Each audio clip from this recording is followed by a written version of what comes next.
measurable time frame in America today, Mhm.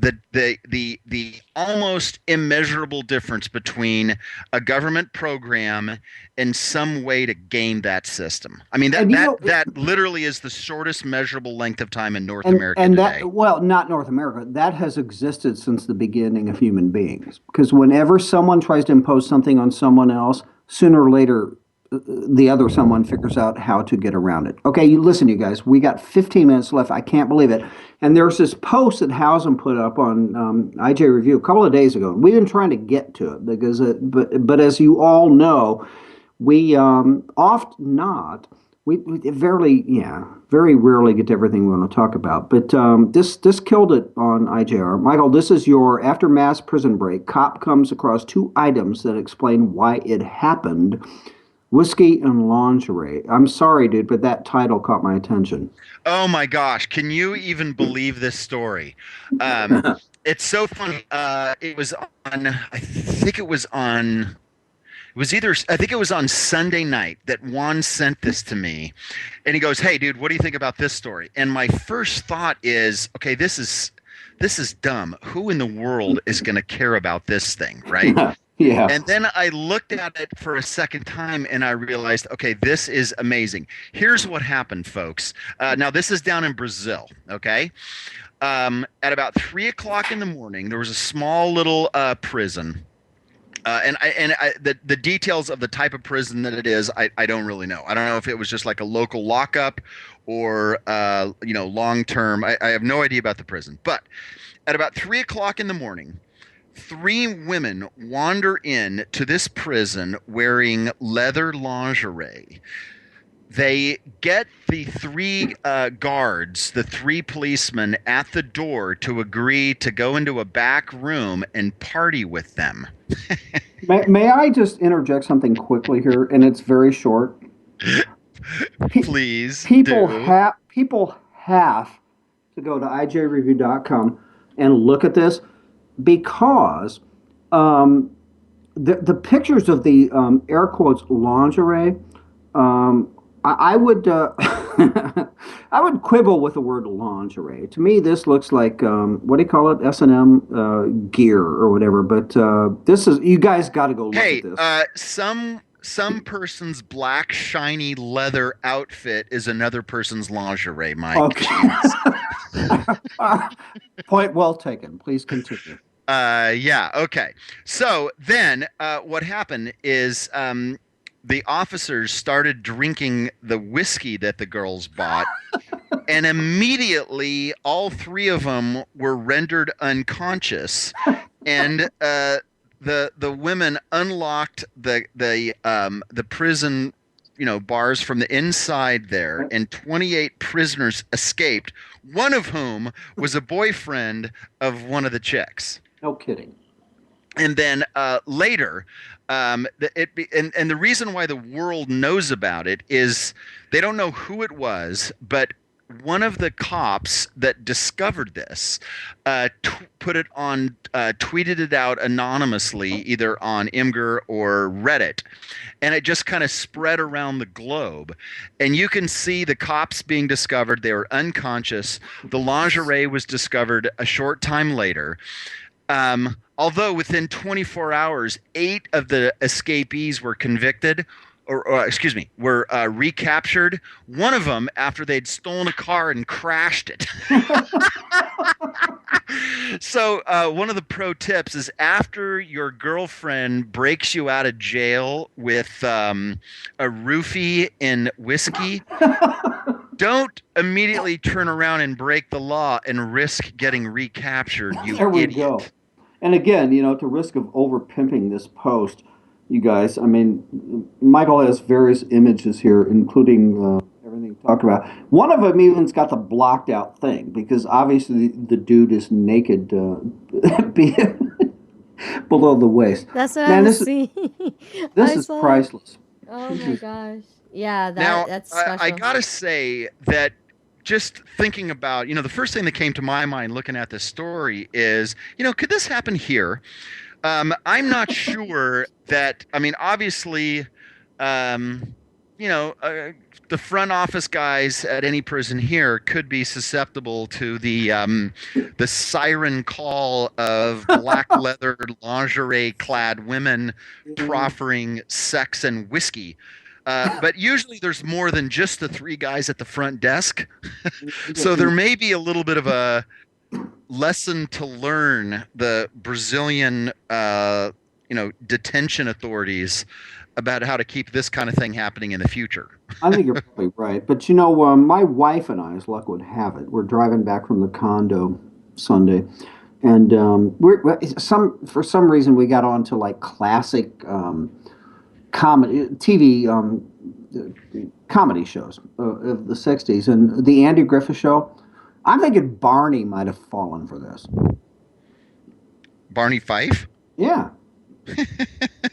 Can't you see it? I mean, look at Barney. I mean, he was always, whoever was in jail, a seductive, woman or whomever. Whenever Andy came back, they were gone and Barney was in jail. I'm pretty much thinking of Barney in this country would fall for this. But this was hilarious. It really was. Oh man, that just absolutely kills me. It's such an incredibly funny story. I mean, you're sitting there and it's 3 o'clock in the morning, and I mean, how often if you're working the graveyard shift at the prison, wouldn't you be suspicious if three chicks come in with booze? Wouldn't there be a part of you that's like, this is a little too good to be true? Well, yeah, but you're thinking again. We're talking about Brazil, okay? And we're going to be talking about a lot of places. I'm not picking on Brazil, but you're asleep or whatever. You're having a dream, and you wake up, and then you see that, and you go, "This is maybe still a dream," and then before you know it, it's reality. I think it's pretty funny. Oh my gosh, it is a hilarious story. All right, I want to talk to you about your home state here. Okay, please do. And this is actually a good, well. No, I think it's a good story from your state because I like to pick on your state. Hell, you like to pick on your state. It is a super easy, big, wide, very close target. This friend of mine, and I wish I had it in front of me. His name's Buster Bodine. He used to be a rock star in Indianapolis, big time rock star. He owned radio, but he lives out there now. And he puts this thing out. You're in California when, and they did this hilarious description of the whole sequence of events in the Jenner crash. But anyway, this one is it's via guns. Obviously, a gun pro Second Amendment site. California lawmaker pushes to make filing false gun violence restraining order a felony. Do you see that? Yeah, I don't actually understand filing a false restraining order a felony. I don't understand that. Well, California has this new law in place, allows for people to just randomly file this claim against someone of, let's say, what should we say, not sound mind having a gun. So there's this new law, and then California moves in and randomly, without cause other than the charge, confiscates the gun from the said perpetrator. Are you aware of that? Oh, okay, gotcha. Okay, I can see now what they're saying. Okay, got it. Okay, so this Republican,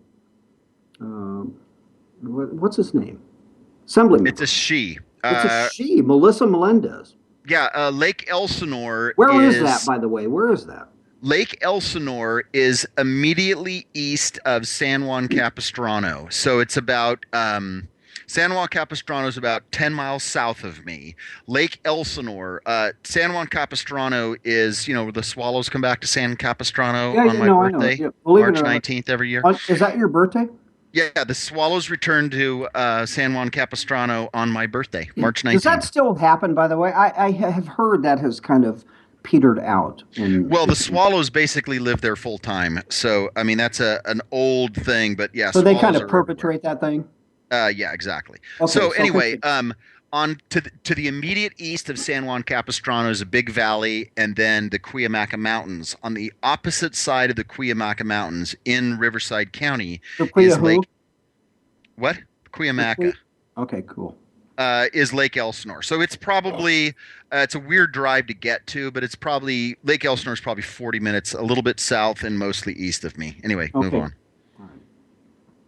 So, what do you think about this proposal, this proposed bill, that if you falsely file this gun violence restraining order thing, that you can be subject to felony charges? Well, why don't they readdress the issue of the restraining? Why don't we readdress the issue of the restraining order in the first place? Well, that's exactly true, but I think they're trying to maybe eat an elephant one bit at a time, if you will, or they realize that they cannot repeal the thing, but they want to put some conditions on it. Okay, I like that. Here's Melissa Melendez's comment. Law-abiding gun owners should never have to fear their rights can be stripped away because an angry ex or neighbor wants to get even. Exactly.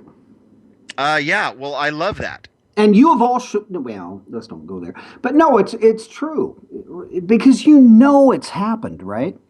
So basically, what it's saying is that if it is proven that somebody files for a restraining order and it is an unfounded, unsupported claim that was used to justify the restraining order request, that act in and of itself would constitute a felony.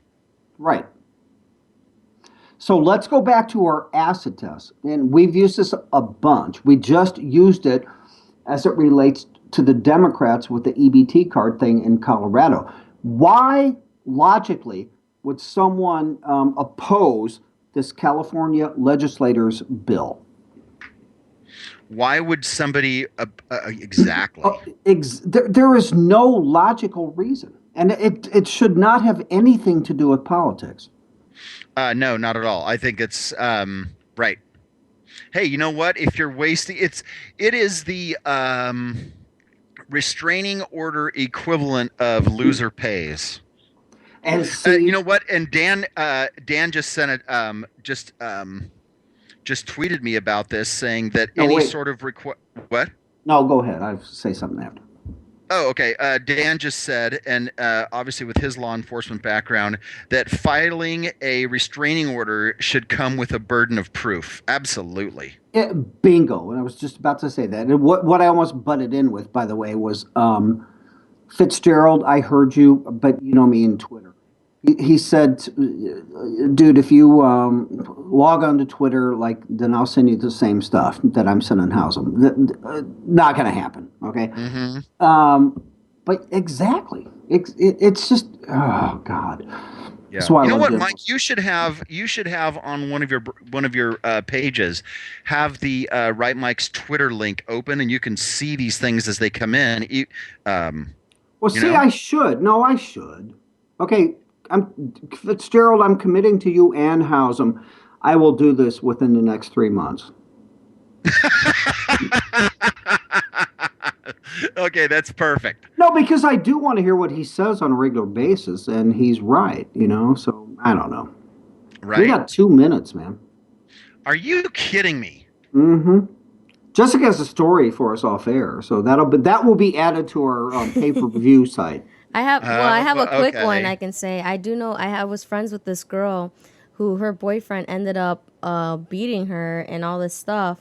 And she went to go get a restraining order, but he had already filed one after he left the house, after he beat the crap out of her, saying that she was the one trying to do it. So she had to go to court to fight that, finally get him arrested for beating up on her, and then so that she could finally get a restraining order. But that would prevent that thing. So I'm totally for that law. I wonder if he did that as kind of a chess move thing. Well, they found out. Oh yeah, Huh? This guy. They found out later on. This guy had cases all up and down the East Coast. Doing stupid crap to women. Yeah, there we go. Smart cookie. Can't believe you guys. We're pretty much out of here. This has been a really good show today. Really, really good show today. They all are. They all are. And thanks to Dan for interacting significantly, and thanks to Phyllis for calling in, man. That was awesome. It was. Take us out, brother man. Folks, that is 2 hours down for the Right Mics. We'll be back in 22 hours, both Miller and Hausum. And tomorrow we'll be back with Super Mexican, which is going to be great. Thanks so much for listening.